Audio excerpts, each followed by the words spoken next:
여러분 안녕하십니까.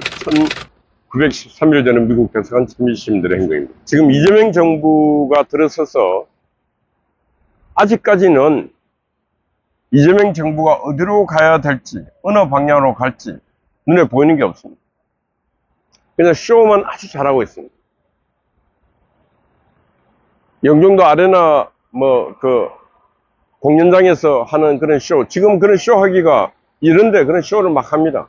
마치 자신들 세상이 완전히 된 것처럼. 그리고 특검은 연일 세계 특검이 돌면서 각종 쇼를 하고 있습니다.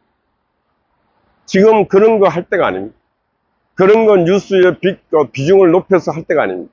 지금 경제가 심각하게 위기 상황임에도 불구하고 지금 돈 풀어서 약간 한번 던지면은 국민들이 잠잠할 것이야 이렇게 생각하는데 그것도 천만의 만만의 말씀입니다. 국민들이 계속 돈을 주면은 이제 왜 돈 안 줘? 또 왜 돈 안 줘? 정부를 공격합니다. 그리고 국민에게 계속 돈을 주면은 국민이 능동성, 자율성 다 잃어버립니다. 그런 국민들은 이제 우매한 국민들이라서 그 나라는 망합니다. 국민들은 어떤 어려운 순간이 있더라도 스스로의 자력으로 자립하고 자강하고 그래 할 때 그 나라가 그 국민이 강한 것입니다. 그래서 이재명 정부가 하는 짓은 국민들을 무능하게 의타적으로 의존하게끔 자꾸 만듭니다. 그러한 나라는 이제 에너지가 소진돼서 끝나는 것입니다. 왜? 돈이 한정되어 있고 부채도 더 이상 다른 나라들이 돈을 빌려주겠습니까? 안 빌려주죠. 상황이 이런 상황이고 외교 상황은 G7에 갔다가 실제로 보면은 능동적 외교도 못하고 대우도 못 받고 왔습니다. 왜 못 받고 왔는가? G7의 정치 지도자들이 한국 정치를 볼 때 뭔가 많이 이상하다. 계엄이 이루어졌고 그것도 계엄이 바로 철회가 되었고 근데 그 대통령을 바로 감옥을 보내고 재판을 하고 그리고 하더니 끝내 대통령을 끌어내고 본인이 대통령이라는 이런 과정을 보면서 G7의 정치 지도자들은 한국 정치가 많이 이상하다. 정상적이 아니다. 그리고 한국의 많은 국민들이 이 대통령 선거에 대해서 인정을 안 하고 있다. 불복하고 있다. 그리고 한국 국회를 바라보니까 국회는 거의 일당 독재, 입법 독재를 하고 있다. 바보가 아니면 다 알지 않습니까? 이런 와중에 이재명이가 나토 정상회담을 가야 되는데 안 가버렸습니다. 지금 전 세계 패권 국가의 대통령은 트럼프고 우리는 그 트럼프와 혈맹관계, 동맹관계에 있습니다. 어떤 일이 있더라도 이 동맹관계를 끊어지게 해서는 안 된다. 그런데 지금 이재명과 그 이재명 정부의 측근 세력들은 미국이 대수냐? 우리도 중국도 있고 러시아도 있고 그렇게 하면 되지. 그래 생각들을 많이 하고 있는 것 같은데 그래 가면 망한다. 계속 저는 말하고 있습니다. 망한다. 힘이 약한 나라에 자존할 수 있는 그런 자원도 없고 하는 이 나라에 우리가 그래도 이만큼 온 것은 미국이라는 거대한 세계 최강대국의 안보 우산 속에서 이만큼 왔습니다. 근데 그 안보 우산이 걷어지는 순간에 대한민국은 이제 진짜 위기가 오고 또다시 위기가 왔을 때 미국 보고 도와주세요 하면은 그때는 세계도 안 도와준다. 왜? 신의도 어리도 없는 너희들 이제 더 이상 안 도와준다. 너희들 스스로 해봐. 전쟁을 하든 뭘 하든 너희 스스로 해봐. 예.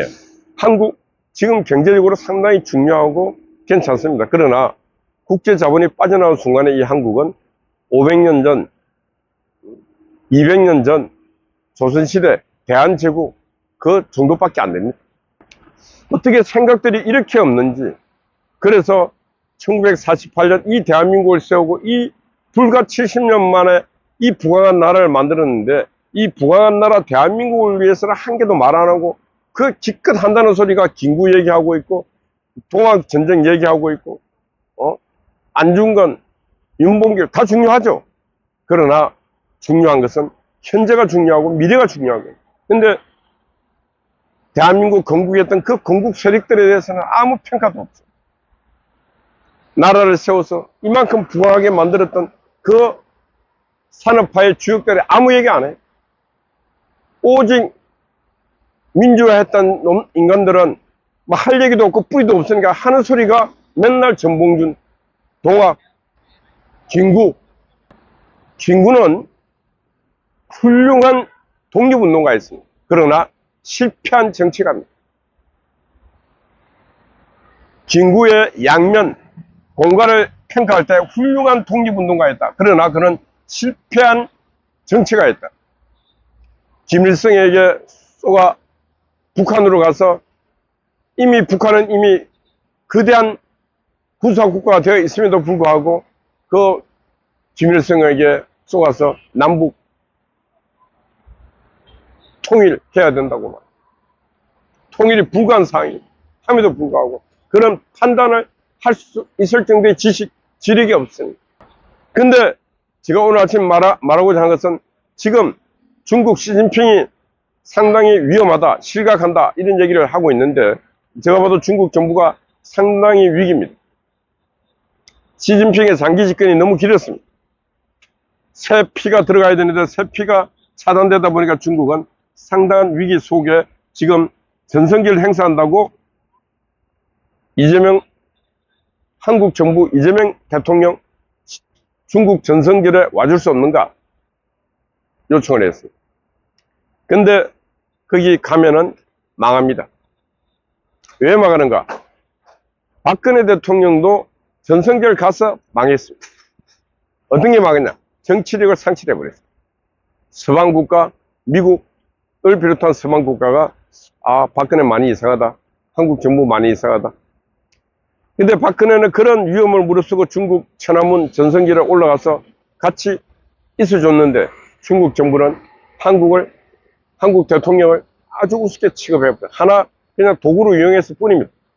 이재명이 간다. 이재명 역시도 같이 하나의 도구로 정치적으로 이용만 할 뿐이고 이용당할 뿐이고 그러고 난 뒤에 끝내 이재명은 서방 선진국 미국으로부터 그냥 낙인 찍혀서 저 인간은 안 되는 인간이야 하고 그냥 끝나버립니다. 국제사회 정치력을 상실해버려요. 그러면은 시진핑하고 푸틴하고 이재명하고 같이 뭐 공유할 수 있으면 그로 가든지 공유할 게 없습니다. 왜? 제가 볼 때는 시진핑도 실각합니다. 푸틴도 머지않아 실각합니다. 그럼 같이 실각하는 정부에 같이 가는 거지. 그래 갈 것인가? 아니면은 힘이 들더라도 서방 선진국과 손을 잡고 계속 이 발전적으로 해왔던 역사를 발전적으로 이어갈 것인가? 그 판단을 해야 된다. 절대로 천안문 광장에 푸틴과 시진핑과 이재명이가 함께 서는 그 그림은 대한민국을 망하게 하는 그림입니다. 아마 상식 있는 국민들은 다 알 것입니다. 절대로 가서는 안 된다. G7도 나토 정상회담도 안 가는 사람이 천안문 전성기를 행사에 북경에 간다는 것은 진짜 이거 어떻게 표현해야 됩니까? 안 되지 않습니까? 그래서 외교력을 총발휘해서 이런 이유로 참석이 불가하다고 얘기를 해야 됩니다.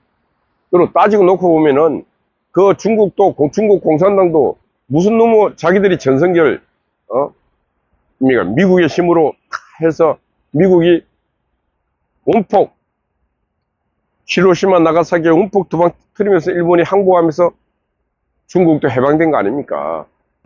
미국의 그 원자폭탄에 힘이 없었더라면은 중국도 오늘의 중국을 어떻게 예견할 수 없었을 거 아닙니까? 그런데 자기들이 이겼대. 전쟁에서 이겼대. 6.25 전쟁도 또 단동에 가면은 전성 기념관 만들어놓고 전쟁에 이겼대. 자기들이 이겼습니까? 얼마나 많은 인민과 얼마나 많은 시민, 국민을 죽여놓고 이겼대. 전쟁에 이겼다고 거짓말하고 있는 저 중국 공산당. 이 공산당들은 하는 짓들이 다 약속을 지킬 수 없는 거짓말쟁이들입니다. 그래서 이재명 정부도 공산주의와 계속 가까워진다는 것은 초록이 동색이라고 거짓말쟁이들의 집단이기 때문에 갈 수가 있고, 나 앞으로 거짓말 안 할래, 진실하게 살래 하면은 이제 서방 선진국으로 가야 된다, 개항세력으로 가야 된다, 이 말씀 드립니다. 예.